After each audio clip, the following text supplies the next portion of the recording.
Hey Rykros gaming fans, welcome back to the Tidewall Rampart build, and this is part 1 of magnetizing.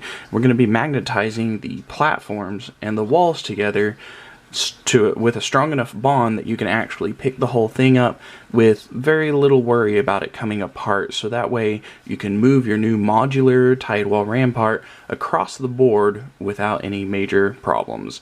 So first thing we're going to look at is I'm going to cover a variety of the ideas that I had, and what we are going to do is we're going to look at the platform since everything attaches to the platform.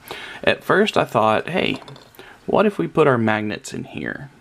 But then I realized that some of these, particularly like this one, it's not very thick. So in order to have a large, strong magnet, it would probably have to poke out and would be seen on the other side. So I decided against that. Another thing I thought about doing is instead of putting a magnet in here, we would put a piece of metal flashing, and then we would put the magnet on the other side where the wall attaches to.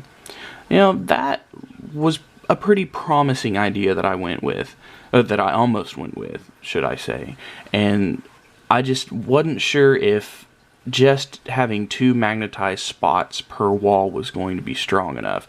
I figured I needed more to give it more coherency and a strong single bond. So I decided, okay, well, if that's not going to work, then we're going to have to look at some other stuff.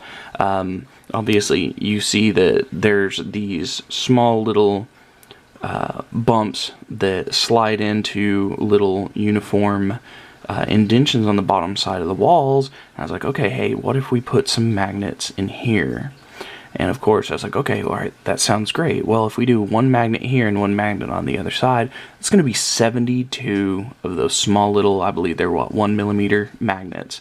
I was like, A, that's not going to be enough strength, and B, that's a lot of magnets, a lot of money spent. So I got to thinking around. I was like, okay, well, how about this? Let's put a large magnet in the side of the wall and 1 on the base. And that's what I started out doing. And so here we have the wall. And what I did here is I filled this side with an epoxy putty. Nice, hard 2-part epoxy putty. You guys can use the green stuff too. And I just wanted to make sure that if I drilled a little hole into this, that when I glued in the magnet, it would be a nice solid bond, and as I pulled everything apart, it wasn't going to pull out the magnet over time. Now on the other side, I was thinking, man, it'd be awesome if I did another magnet. Maybe we can shove some epoxy putty in there. Well, that didn't work out so well. Actually, it didn't work out well at all. Once you have this side closed in, how are you supposed to get the other side? Because all I did is I shoved a piece of epoxy putty from this side and took a pencil eraser, the eraser side, and squished it all into place down onto the table so it's a nice, flat, solid piece. And then once it dried, I just made sure to sand it out nice and flat. I was like, okay, well, if that's not going to work, well, what are we going to do for the other side? Well, how about this?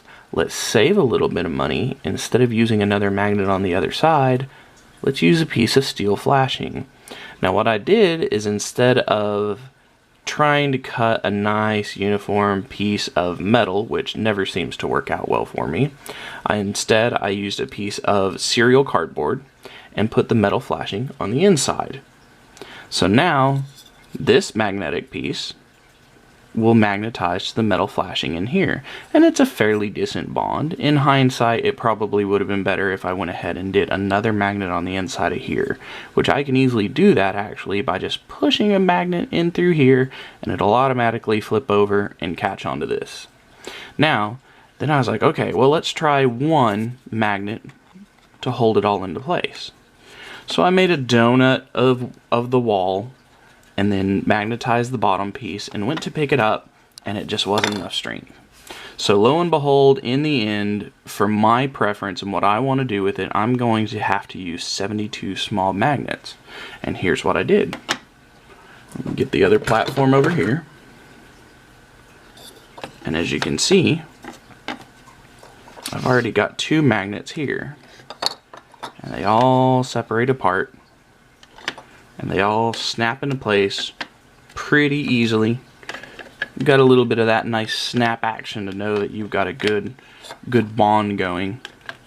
and it all just fits into place. And I'll do this with every single one of my things, and including the stairways and even the shield walls that go onto the stairs.